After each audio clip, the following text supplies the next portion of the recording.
Under the harsh lights of a Senate showdown, Jasmine Crockett, the fierce voice for America's forgotten, faces Mitch McConnell, the 40-year titan of conservative power. With 27 million uninsured Americans watching, one bill threatens to decide, is healthcare a right or a luxury? McConnell defends private insurance, but Jasmine fires back with undeniable proof of corporate corruption and inequality. The chamber gasps. The balance tips. As the truth erupts, who gets saved and who stays forgotten? Stay with us. This is a story worth every second of your time.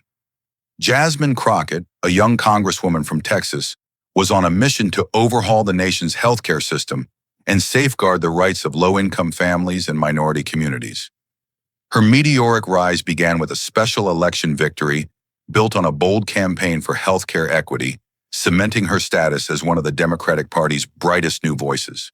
"We cannot turn a blind eye to the injustice in our healthcare system," she declared, speaking for those long forgotten by a system in crisis. Opposite her stood Mitch McConnell, the veteran Republican leader renowned for championing free market principles and blocking sweeping reforms such as Medicare for all. "Healthcare belongs to the free market, not the government," he insisted, backed by the power of major insurance companies and private healthcare interests. The Senate was primed for a fierce confrontation as McConnell and Crockett, two figures with irreconcilable visions, prepared to battle over the future of American healthcare. This was no ordinary policy debate. It was a defining clash over the nation's path forward. The Senate was primed for a fierce confrontation as McConnell and Crockett, two figures with irreconcilable visions, prepared to battle over the future of American healthcare. This was no ordinary policy debate. It was a defining clash over the nation's path forward. The room settled into a tense stillness as McConnell leaned forward, his hands clasped on the desk, eyes sweeping the chamber before locking on his colleagues. "Let's talk about choice," he began, his voice firm and deliberate. "Private insurance isn't the villain here. It's the lifeline. It gives Americans the power to decide how, where, and with whom they get their care, without being trapped in the grinding gears of government bureaucracy. Once the government takes over, that freedom is gone, and it won't come back." He tapped a folder in front of him for emphasis. "Look at companies like Blue Cross Blue Shield and United Healthcare. They've poured billions into improving technology, speeding up service, and expanding care for millions of people. These aren't just businesses. They're the engines driving our healthcare forward, and tearing them down would be reckless beyond measure." The Senate chamber was steeped in tension, the kind that made every shift in a chair or shuffle of papers sound like a crack in the air. McConnell, steady as stone, wasn't about to let his argument lose momentum. He had opened with the promise of choice through private insurance, but now he pivoted with deliberate precision to a different battlefield, one where public healthcare had already been tested and, in his telling, had failed. His eyes narrowed as he adjusted the microphone, the faint hum of the speakers filling the silent chamber. "Let me remind you of countries that already have these systems in place," he began, his voice carrying a weight that suggested he'd been preparing this moment for years. The room leaned in. "Take the United Kingdom, for example. They have a national health service, an admirable idea, healthcare for all, without the burden of private insurance. But despite the good intentions, they're facing crisis-level problems." He paused, letting the words crisis level hang just long enough to draw a few frowns from across the aisle. Then he delivered the number like a blow. "Right now, over 4.7 million people are waiting for treatment in the NHS system.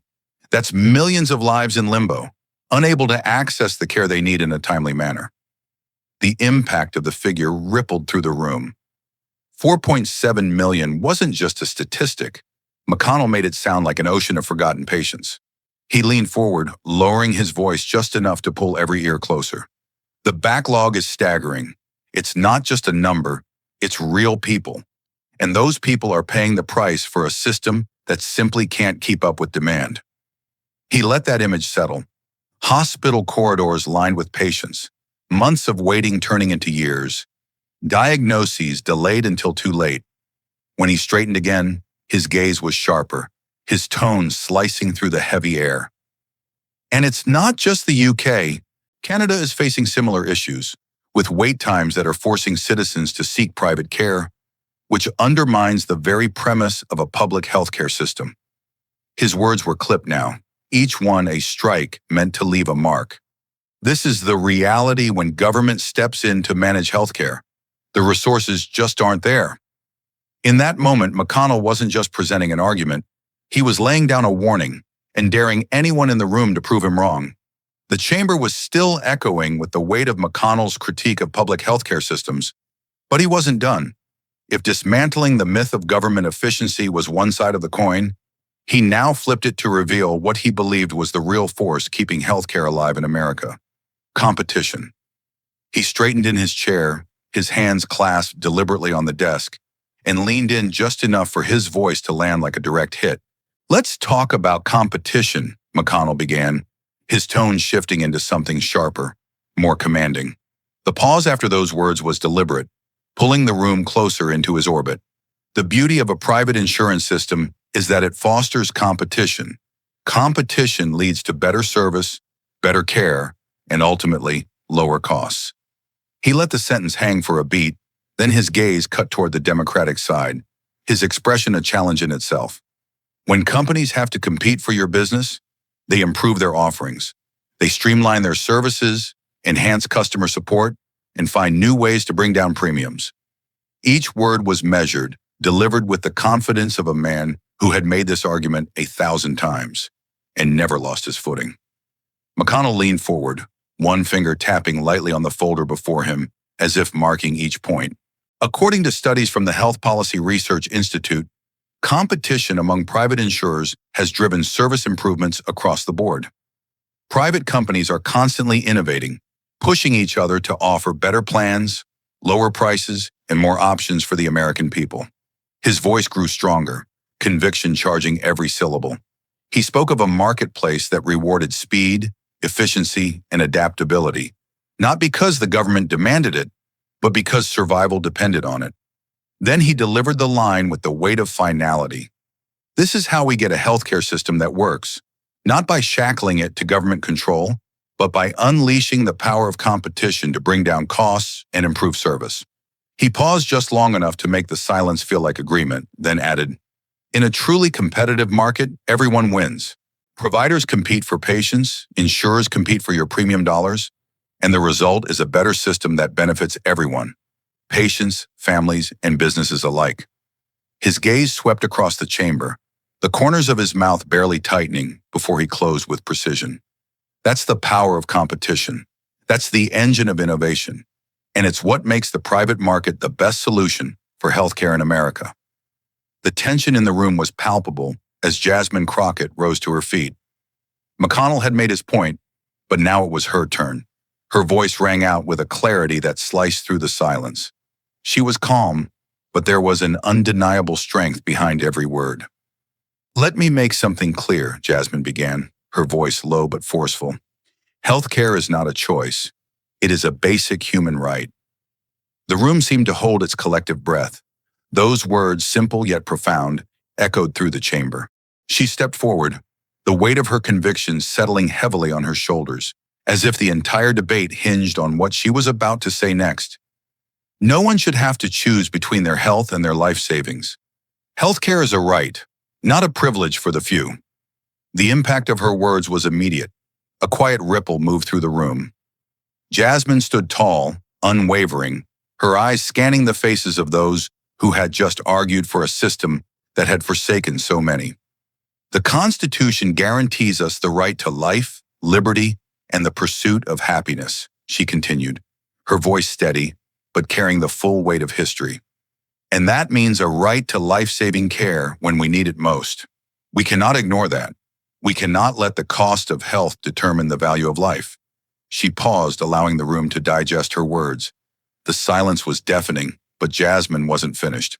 She wasn't about to let anyone forget the very real human cost of the system they were defending. The stories of people left behind by this system are not abstract. They are real, and we cannot continue to look the other way. Jasmine's expression softened as she prepared to share one such story, but the raw emotion in her voice made it clear she was deeply affected by the injustice she was about to recount. "I want to share a story, one of many," she began. "It's about a single mother in Texas, fighting cancer.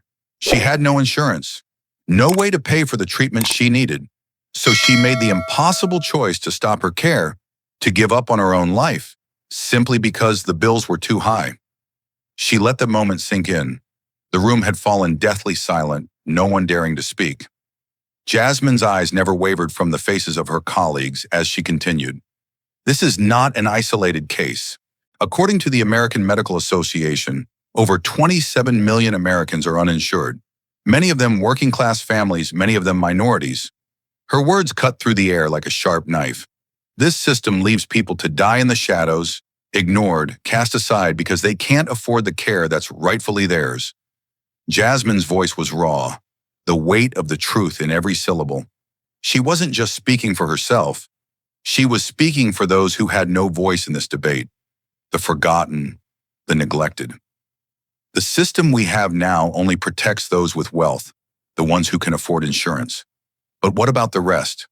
What about the people who work hard every day, but still can't make ends meet? Her words were no longer just an argument. They were a battle cry. Jasmine's tone grew stronger, more urgent, every word building with intensity. The CDC reports that the poor, and particularly people of color, suffer higher rates of illness. They're the ones left waiting for care, left to die because of a system that is built for the rich, not the people. Every word she spoke was like a punch to the gut. Jasmine wasn't asking for change. She was demanding it. The injustice of the system was undeniable, and she wasn't going to back down until it had been laid bare for everyone to see. She wasn't just fighting for policy change. She was fighting for the very soul of the nation. The chamber was charged with tension, the air thick with anticipation. McConnell had just dismantled the most pressing arguments of the opposition, but now he was ready to turn the tide with his financial argument, the one that would hit hardest. He leaned in, every inch of his posture demanding attention. His next words would carry the weight of not just numbers, but the very future of the nation's economy. Let's be clear about one thing. McConnell's voice sliced through the room like a razor. Increasing the budget for public health care would drive the national deficit to unsustainable levels. This isn't just about health care. It's about the future of our economy. The sharpness of his delivery made it impossible to ignore, as if he was speaking not just to the Senate, but to the very soul of the nation. According to reports from the Congressional Budget Office, expanding public health care will add hundreds of billions of dollars to the federal deficit in the coming years. This isn't speculation, it's a mathematical certainty. He paused, letting the reality of the figure settle in. His eyes scanned the room, daring anyone to challenge him. The numbers weren't a hypothetical, they were a looming threat. Every dollar you take from the federal budget to fund healthcare is one less dollar for education, defense, infrastructure, and the services Americans rely on every day. McConnell continued, his voice gaining momentum. How much longer do we expect to drain our national resources before we destroy the very things this country was built upon? The room was tense, but McConnell was just getting started.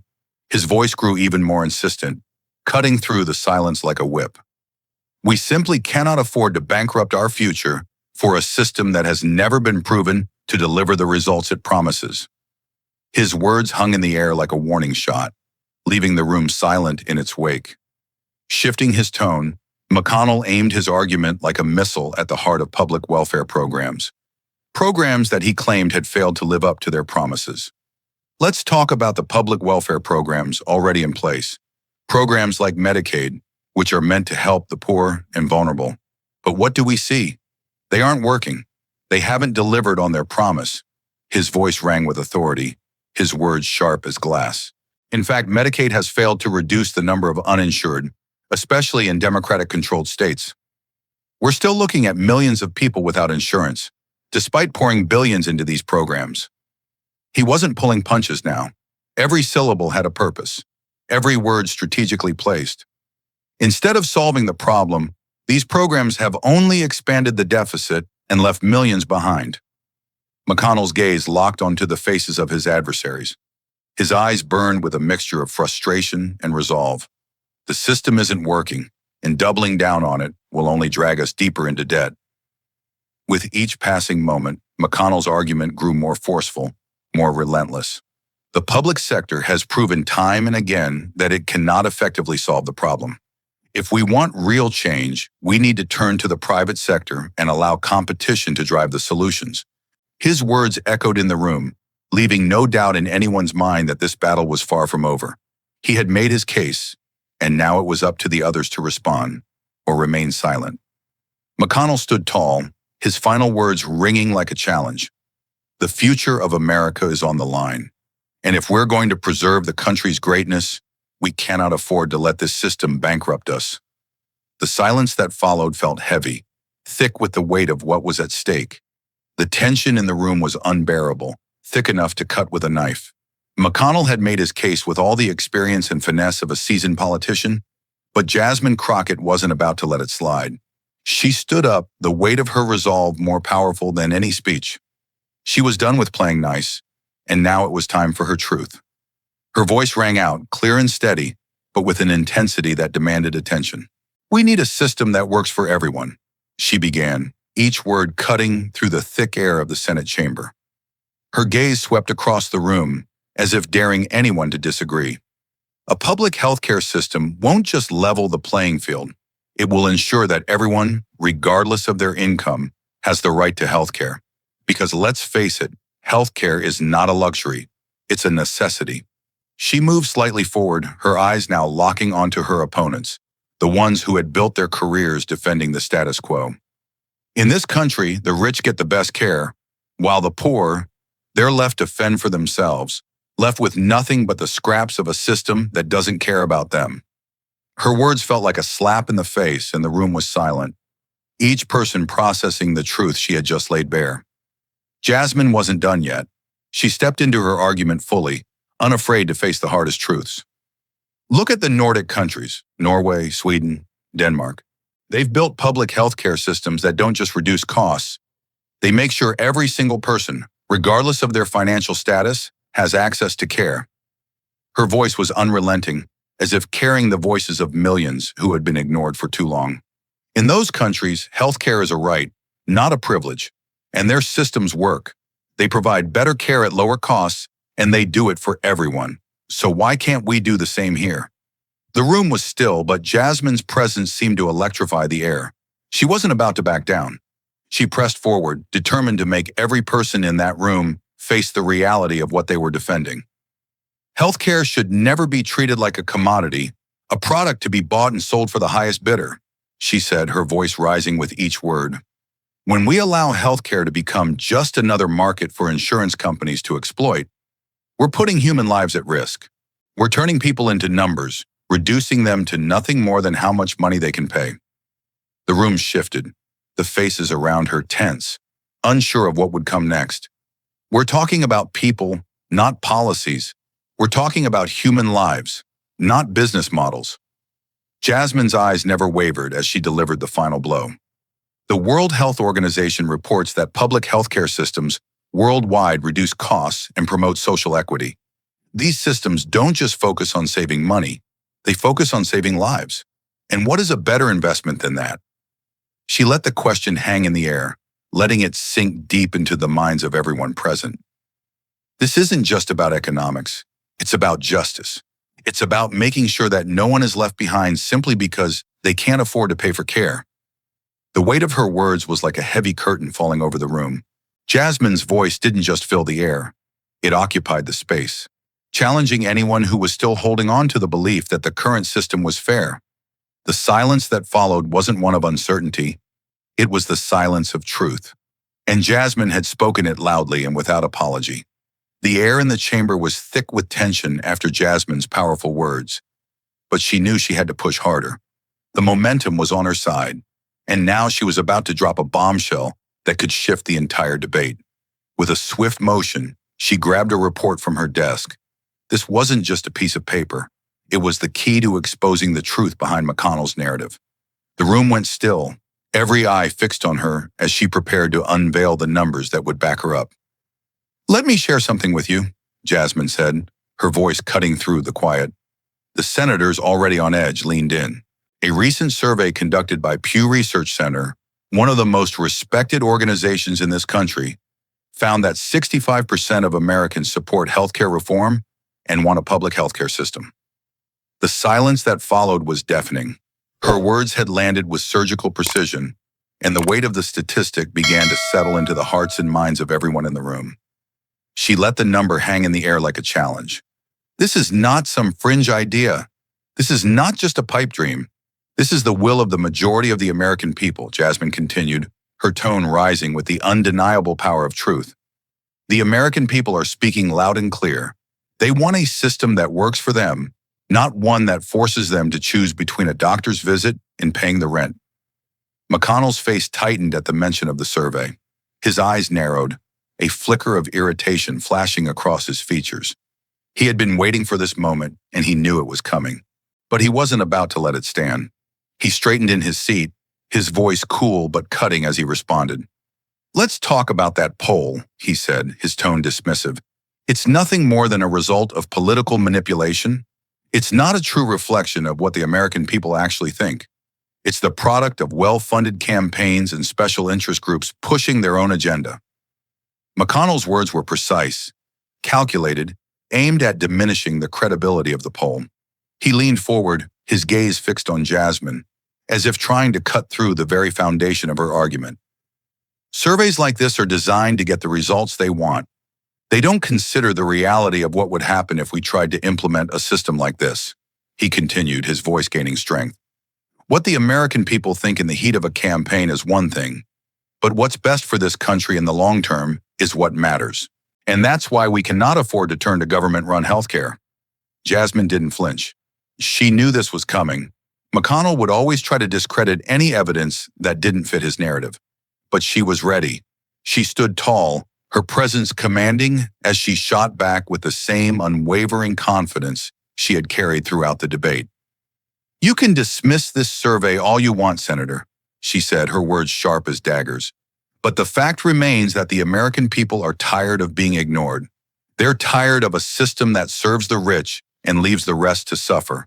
They want real change, and they're not going to stop fighting for it." Jasmine's words hung in the air like a challenge, daring anyone to disagree. The room was deathly silent now, the truth of her statement settling over the chamber. McConnell may have tried to dismiss the poll, but Jasmine had shown that the will of the people was undeniable. This was a fight for the future, and she wasn't about to back down. The chamber was thick with tension, every eye fixed on Jasmine as she took a step forward, determined to press her case further. The room, which had been on edge throughout the debate, seemed to hold its breath. She could feel the weight of the moment, the gravity of what was at stake. The air crackled with anticipation as Jasmine prepared to expose the true reason McConnell was fighting so hard to maintain the current system. "Let's talk about the real reason we're having this debate," Jasmine's voice rang out, steady but laced with an undeniable edge. "Senator McConnell isn't here defending the free market. He's here defending the very companies that are profiting off the suffering of the American people. He is fighting for the insurance companies, the same corporations that are the ones draining the system dry." Her words hit the room like a thunderclap. The silence was suffocating. Jasmine wasn't pulling punches. She was going straight for the jugular. "You know, the reality is simple," she continued, locking eyes with McConnell. "You're standing here today arguing for a broken system because it benefits you. It benefits your donors. For years, you've been taking millions from these companies. You've built your entire career on their backing, all while telling us that the system works. But it doesn't. It's failing millions of Americans, and you're doing nothing to fix it." The tension in the room grew, and Jasmine's words cut deeper with every second. She wasn't just accusing him. She was laying bare the corruption that lay beneath the surface. "You can deny it all you want, Senator," she shot back, "but the truth is clear. You've taken millions from insurance companies to fuel your campaigns. You've let their money dictate the policies that hurt the very people you claim to represent.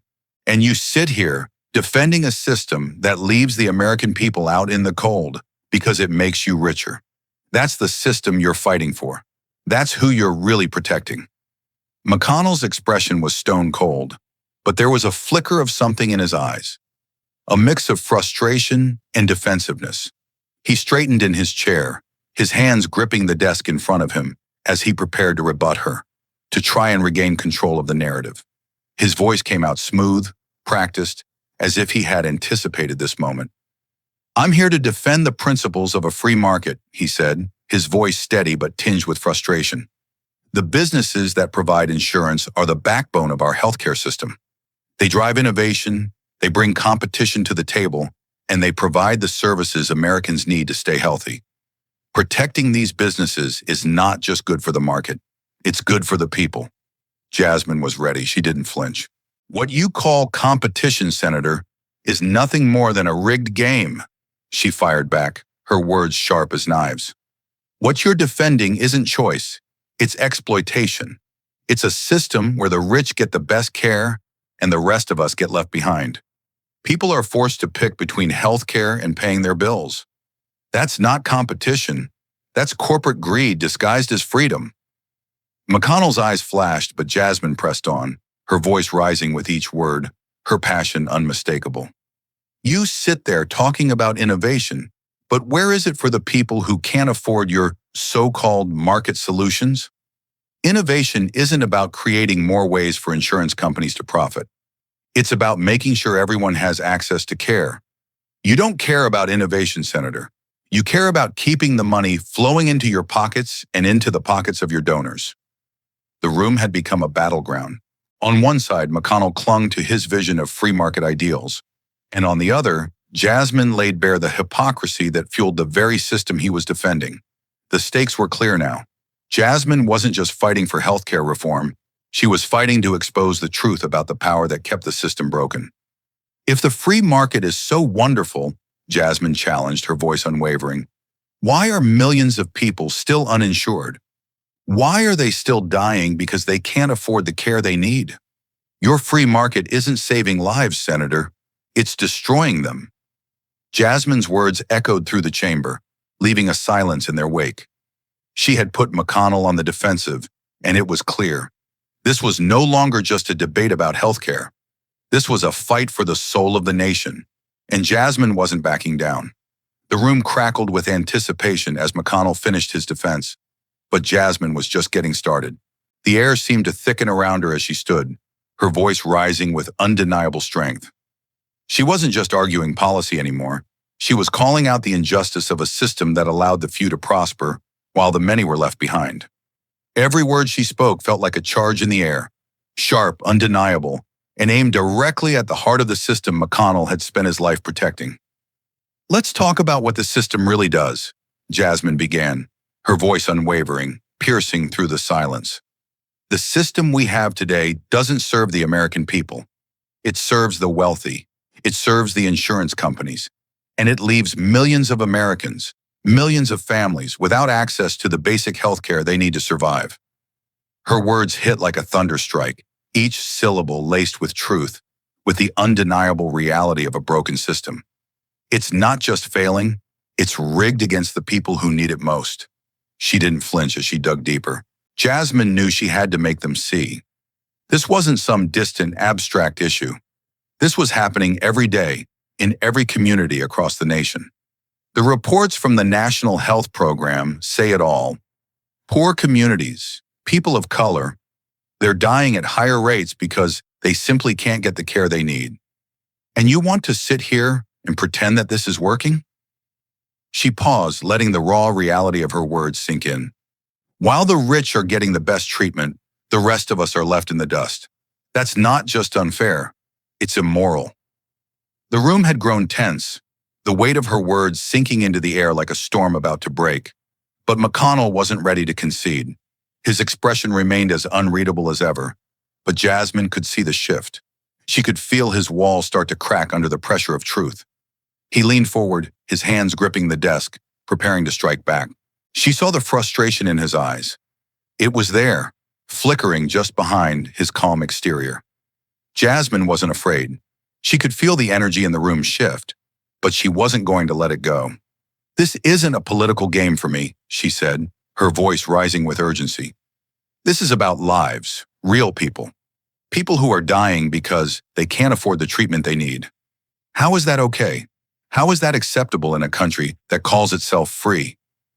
The words fell from her lips like a challenge, daring anyone to try to justify the system she was tearing apart. McConnell's response came fast, almost too quickly.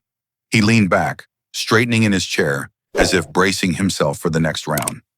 The government has no place in deciding what people should do with their health care, he countered, his voice cold, calculated. People should have the freedom to make their own choices.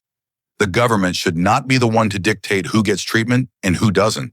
His defense came with the same old rhetoric, the free market, the self-made man, the notion that individuals should be left to their own devices. It was a familiar argument, one he had used countless times before. What you're proposing is government overreach, McConnell added, his tone firm, and it takes away the freedom of individuals to make decisions for themselves. The free market is what drives this nation. We cannot throw that away for the sake of a government-run system. Jasmine didn't bat an eye. She was used to hearing this. She had faced it countless times, but the truth was stronger than his words. The free market is what has failed us, Jasmine shot back, her voice cutting through the room like a knife. The free market is why millions of people are uninsured, why people are dying because they can't afford the care they need. That's not freedom. It's a system built to serve the wealthy and leave the rest of us in the cold. She stepped forward, her eyes locking onto McConnell's, and she let every ounce of her conviction flow into her next words. You sit here defending a system that profits off of people's suffering. But that's not freedom, Senator. That's oppression. And if that's what you're defending, then I'm not afraid to call it out for what it is. The chamber was still, the weight of her words hanging in the air like smoke. McConnell's face remained unchanged, but Jasmine knew the truth had struck home. The system wasn't just broken, it was corrupt, and the people who had the power to fix it were the ones profiting from its failure. She wasn't going to let them hide anymore. The air in the chamber had grown thick with anticipation. Jasmine had fought tirelessly, but now it was time to expose the undeniable truth. The hard evidence that would silence the doubters and change the course of the debate. She wasn't speaking from mere opinion anymore. She had the facts, the cold, hard proof that public health care wasn't just a dream, it was a proven reality. With a sharp movement, she reached for the documents she'd prepared, letting the weight of them settle in her hands before raising them for the room to see. Let's look beyond our own borders, Jasmine began, her voice commanding attention, echoing in the now silent room. Let's take a moment to examine countries that have already implemented successful public healthcare systems. Sweden, Finland. These nations have shown us that it is not only possible to provide healthcare for all, but they've done it while actually saving money. Her words hung in the air like a challenge. She wasn't just telling the room what could be done, she was showing them what had already been achieved. These countries are proof that it can be done, and done right. They've maintained high standards of care, they've reduced costs, and they've ensured that no one is left behind. She took a breath, turning the page of the report in her hand. The room was locked in, waiting for the next bombshell. Reports from the Organization for Economic Cooperation and Development, the OECD, have confirmed this time and again. The evidence is clear. Public healthcare systems in countries like Sweden and Finland are more cost-effective and deliver better healthcare outcomes than we've ever seen in this country. They don't just cut costs. They create a system where care is a right, not a privilege. Jasmine's eyes cut across the room, meeting McConnell's gaze, knowing he would try to discredit this evidence. This is not theory. This is a proven model, one that has been implemented successfully. If these countries can do it, why can't we?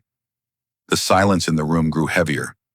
Jasmine's words had struck with such force, such precision, that it was impossible to ignore them.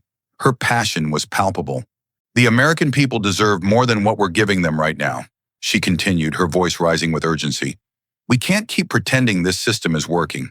We're watching people die because they can't afford care, while the insurance companies continue to rake in billions. The rest of the world is showing us that a better way is possible. It's time for us to stop standing in the way of progress and join the nations that have made it work. She paused, her eyes sweeping across the room, focusing on McConnell and the others who had staunchly defended the status quo. Her voice grew even more resolute, unwavering. This is not just about healthcare. This is about what kind of country we want to be. It's about whether we're willing to let people continue to suffer while we protect a broken system. If we truly believe in the values this country was founded on, then we have a duty to act. We have a duty to reform the system and put the people first. Jasmine's words lingered in the room like a thunderclap. The weight of the evidence, combined with the passion in her voice, left no room for doubt. This was no longer just a political debate, it was a moral imperative. The stakes had never been higher. Jasmine had laid down the gauntlet, and the question was now clear. Would they continue to defend a system that left millions in the dark, or would they stand with the people and fight for real change? The Senate session ended, but the energy from the debate between Jasmine Crockett and Mitch McConnell reverberated far beyond the chamber's walls. The clash of ideologies, the heat of the argument, the power of their words, it was a moment that had not only captured the attention of those in the room, but the attention of an entire nation. The fight for healthcare reform was no longer just a political battle. It had become a moral one, a fight for the very soul of America's values. As the senators filed out of the room, their faces painted with uncertainty and resolve, Jasmine stayed behind for a moment longer. She knew this wasn't over. She had thrown down the gauntlet, and now the battle would continue on every front, in the media, in the streets, and most importantly, in the hearts of the American people. Outside the Senate, the media machinery sprang into full action. News outlets from across the country pounced on the story, dissecting every word spoken in the debate.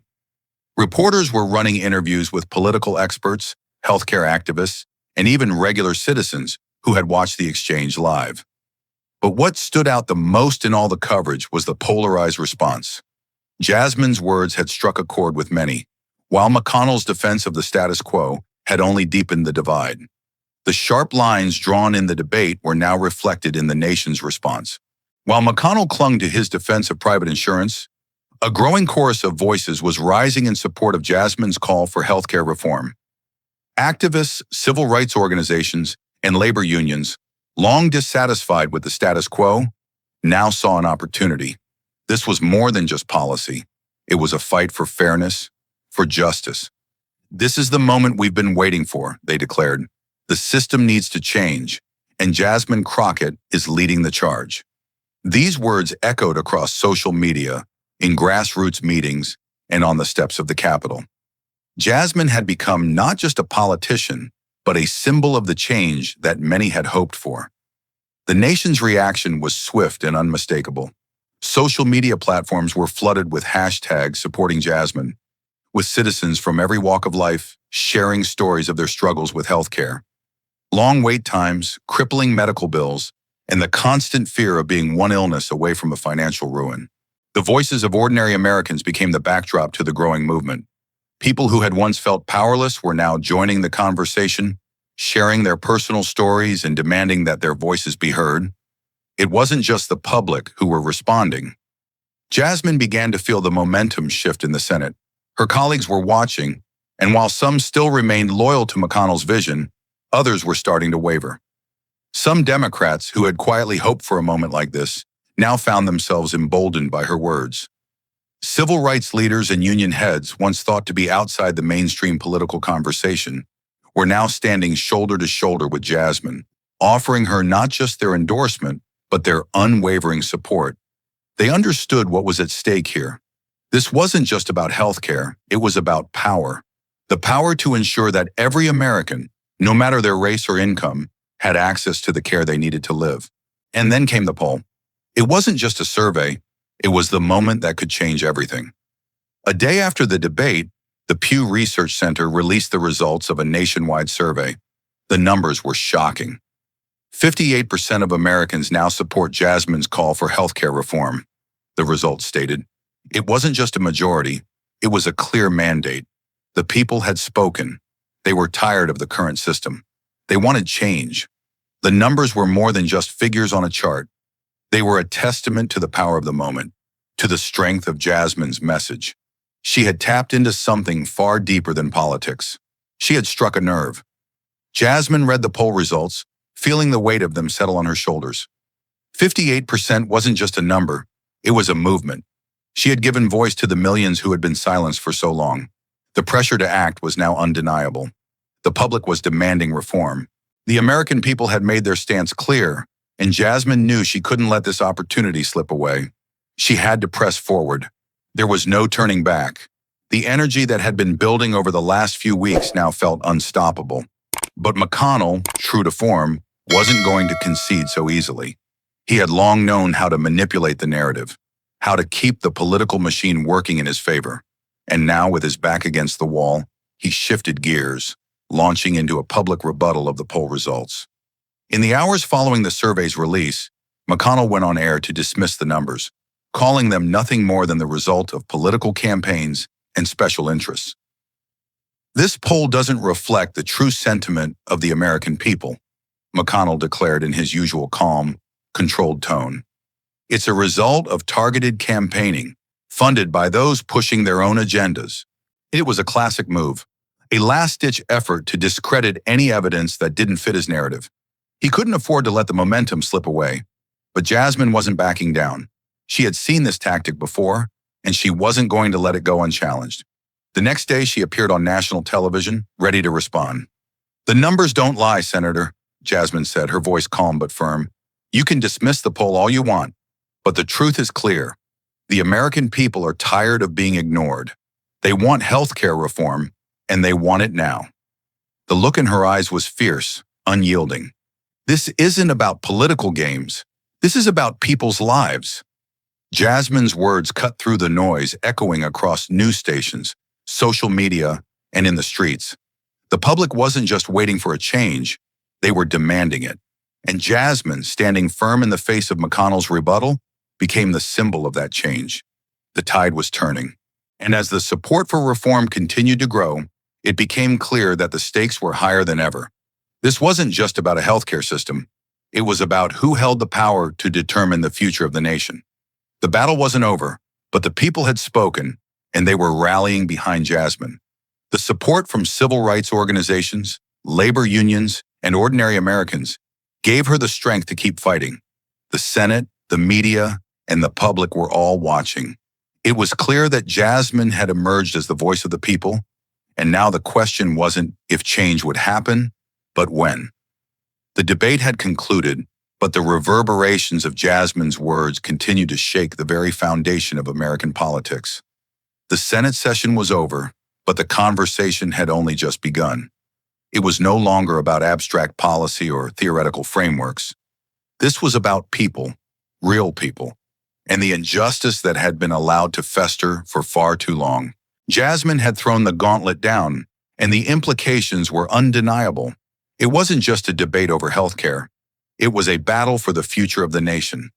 In the hours that followed, news outlets across the country buzzed with reaction. The initial shock of the confrontation was still fresh in the minds of millions.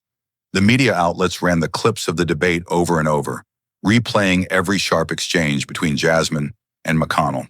But it wasn't just the pundits who were talking. The public had been awakened in a way they hadn't been in years. What had once been a distant, impersonal issue was now personal to so many. Healthcare wasn't just a political debate anymore. It was a life-or-death issue for millions of Americans. As the hours passed, the debate between Jasmine and McConnell continued to dominate the airwaves. Yet it wasn't just the political elite or the media who were weighing in. The American people were talking too. On social media platforms, in coffee shops, at kitchen tables across the nation, people were having the conversation. Healthcare was no longer just an issue for politicians to bicker over. It was a conversation that had penetrated the hearts of every citizen. Jasmine's words had resonated deeply with the public, with many people who had been marginalized by the current system now finding their voices. They had seen firsthand the injustices that Jasmine had brought to light. They had lived it. Families had been torn apart by the overwhelming cost of healthcare, while others had been left to fend for themselves, unable to access the care they so desperately needed. For these people, Jasmine wasn't just a politician, she was a champion, a voice for the voiceless, someone who understood their pain and their struggles.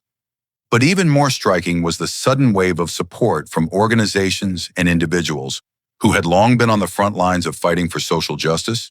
Civil rights groups, labor unions, and healthcare advocates rallied around Jasmine, giving her the political backing she needed to press forward. These organizations had spent years advocating for the very reforms Jasmine was now calling for. But it had always been an uphill battle. Now, with the momentum building behind her, they saw an opening, a chance to finally bring about real change. They had been waiting for this moment, and now they were all in. The public response was swift, and it was powerful. Within hours of the debate's conclusion, polling firms began releasing data that would send shockwaves through the political establishment. The Pew Research Center, one of the most respected polling organizations in the country, published the results of a new survey just hours after the debate. The findings were clear. 58% of Americans support Jasmine's call for healthcare reform. The number wasn't just a statistic, it was a resounding endorsement of Jasmine's message. The American people were sick and tired of a broken system, and they were ready for change. Jasmine had delivered a message that resonated with the hearts of millions, and the survey results reflected that. 58% of Americans, the poll read. It was a mandate, not just for reform, but for justice. It was a call for a healthcare system that served all Americans, not just the wealthy. Jasmine could feel the ground shifting beneath her feet. The people had spoken, and their voices were loud and clear. They were demanding change. But McConnell wasn't going to let the poll results define the conversation. As expected, he quickly dismissed the survey. He took to the airwaves, trying to downplay the significance of the findings, accusing the poll of being manipulated by political interests. This poll doesn't reflect the true sentiment of the American people, McConnell said in a televised interview. It's a result of targeted campaigning by groups with their own agendas. The truth is, the American people don't want government-run healthcare. They want the freedom to make their own choices. It was a predictable response, one that McConnell had used countless times to deflect the growing momentum behind healthcare reform. He was trying to spin the results to turn the narrative back in his favor. But Jasmine wasn't intimidated. She knew this was coming, and she was ready to face it head-on. The following day, Jasmine appeared on national television, ready to respond to McConnell's dismissal of the poll. "The numbers don't lie, Senator," she said, her voice calm but unwavering. "The American people are tired of being ignored. They're tired of a system that leaves them behind. They're demanding healthcare reform, and they're not going to stop until they get it."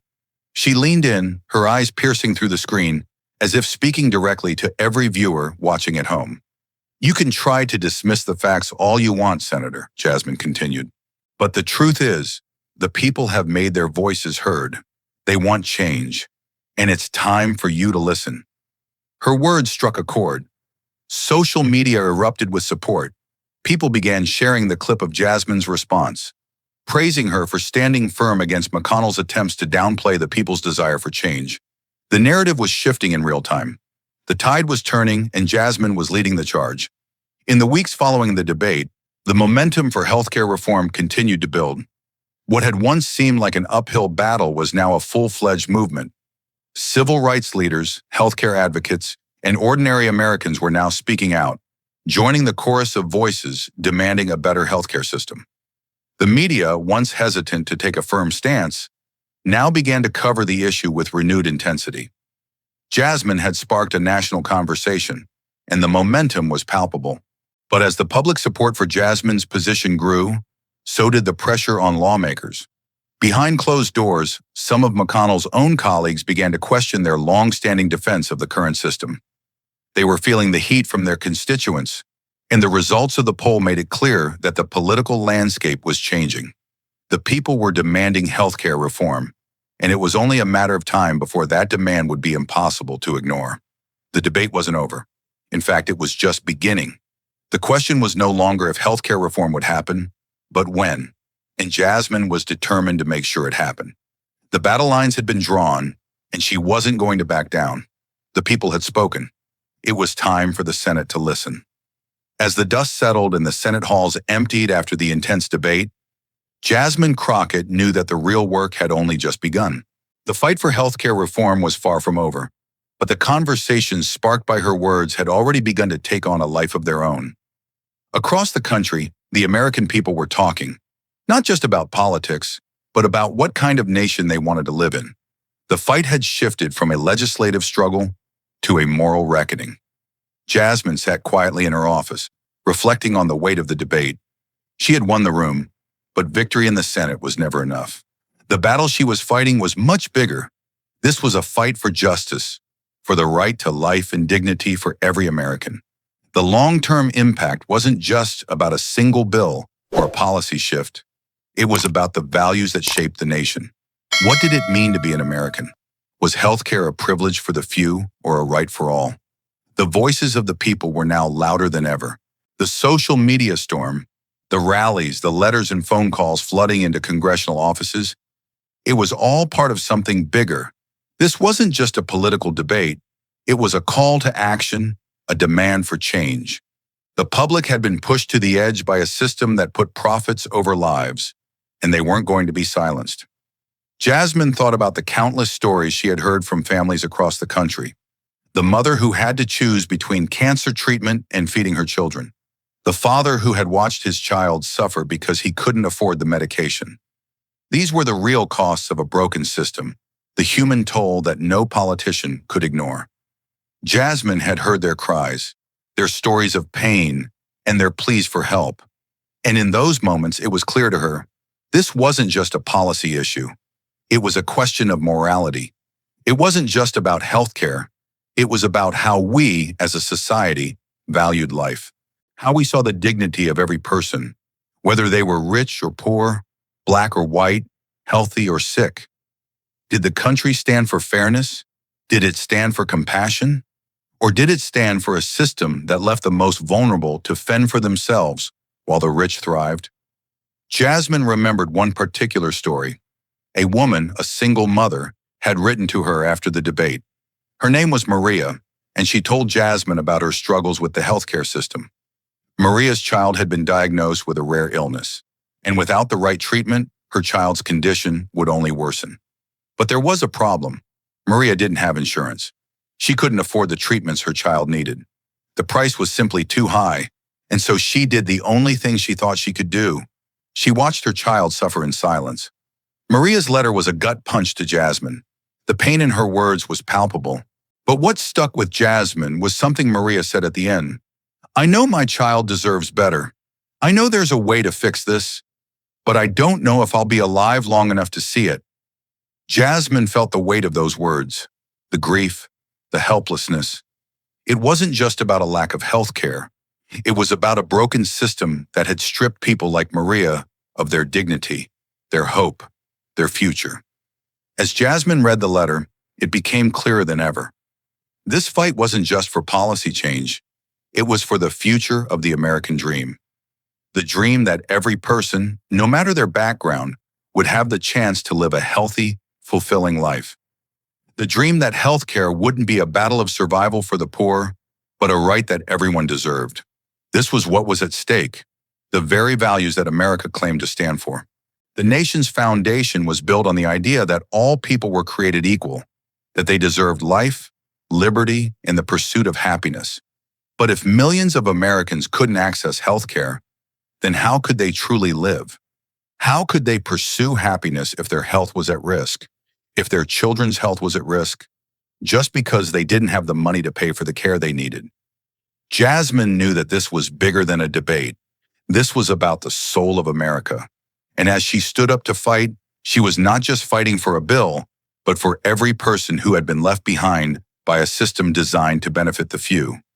She was fighting for Maria and her child. She was fighting for the working families who had been told to settle for less, to wait their turn, to accept that their suffering wasn't worth fixing. The lessons of this debate were clear. A just society doesn't leave its citizens to suffer because of their circumstances. A just society doesn't allow its people to fall through the cracks simply because they don't have the means to keep up. A just society doesn't value the health of its people less than the profits of its corporations. Jasmine knew the road ahead would be long and filled with obstacles, but she was ready to face them. What Jasmine realized in those quiet moments was that this battle wasn't just about healthcare. It was about who we are as a country, the values we upheld, the priorities we set. If the system wasn't changed, the country would continue to fail the most vulnerable, continuing the cycle of inequality and injustice that had been allowed to fester for too long. But if the people rallied together, if they stood up for what was right, then change was possible. The future of healthcare was a reflection of the future of the nation itself. In those moments of reflection, Jasmine found not just resolve, but clarity. This wasn't just about politics. It was about the humanity that had been pushed aside for far too long, and it was time for that to change. She wasn't just fighting for a healthcare system, she was fighting for a society where every person's life mattered, where every life was worth saving. As she stood up from her desk, ready to face the next battle, Jasmine understood the deep human lesson that had emerged from this fight. It wasn't enough to just talk about change. True change came when the people stood up and demanded it, when they recognized the power they held in their voices, in their votes, and in their actions. The fight for healthcare wasn't just a fight for policy, it was a fight for justice, for dignity, for humanity. Jasmine's journey was only beginning, but she was no longer fighting alone. The American people were behind her, ready to take on the forces that had kept the system in place for so long. And with each step forward, Jasmine knew that they were moving closer to a future where every person, regardless of who they were or where they came from, would have the right to a healthy, fulfilling life. And that, Jasmine believed, was the greatest lesson of all, the lesson that would define not just this debate, but the future of the country. As the weight of the debate settled in the room, Jasmine knew it was time for action. The polls, the overwhelming public support, the voices of the people, it was all there. But now she had to translate that energy into real, tangible change. The stakes had never been higher. The people were demanding a new path forward, and it was time for the Senate to act, to stop sitting on the sidelines and start working for the people they swore to serve. Jasmine stood, her figure cutting through the room like a beacon of determination. This is not just about policy. This is about the future of every single American, she said, her voice rising with a strength that filled the chamber. We've heard the people's voices. We've seen the polls. We've felt the weight of this moment. Now it's time to act. She paused, looking around at the faces before her. Some were filled with uncertainty, others with opposition, but all of them were there for the same reason, because this moment demanded their response. We can no longer allow our healthcare system to be a privilege for the wealthy. While the rest of us are left to fend for ourselves, Jasmine continued, her voice unwavering. This isn't just a fight for a bill. This is a fight for the soul of this nation. This is a fight for fairness, a fight for justice, a fight for the future of the American people. The tension in the room grew thicker, but Jasmine pressed on, determined to make her point clear. We cannot sit idly by while millions of Americans continue to suffer. We cannot keep pretending that the system we have is working. The people have spoken. They want change. They deserve better. And if we, as their representatives, don't act, then we will be failing them. We will be failing every single person who has put their trust in us. Her words cut through the air, each one a call to action, a challenge to every senator present. This is the moment where we must decide what kind of country we want to be. Do we want to be a country where healthcare is a right for all, where no one is left behind? Or do we want to continue to prop up a broken system that benefits the few and leaves the rest of us to suffer? She paused, her gaze unwavering as it swept across the room. We cannot afford to wait any longer. The time for action is now. Jasmine's voice rang with finality. I am calling on every single one of you, regardless of party lines, to join me in this fight, to stand with the American people, to stand with the future. The people have made their voices heard. It is time for us to answer that call. It is time for us to make history. The room was silent, the gravity of her words hanging in the air like a storm ready to break. Jasmine had laid down the challenge. The people had spoken. And now it was time for the Senate to rise to the occasion. Thank you for watching until this moment and for standing with us on this journey for justice. Your support means everything. Like, subscribe, and turn on notifications so you never miss what's next. And we'd love to hear your thoughts. Leave a comment below and let us know what moved you most in this story. Together, our voices make a difference.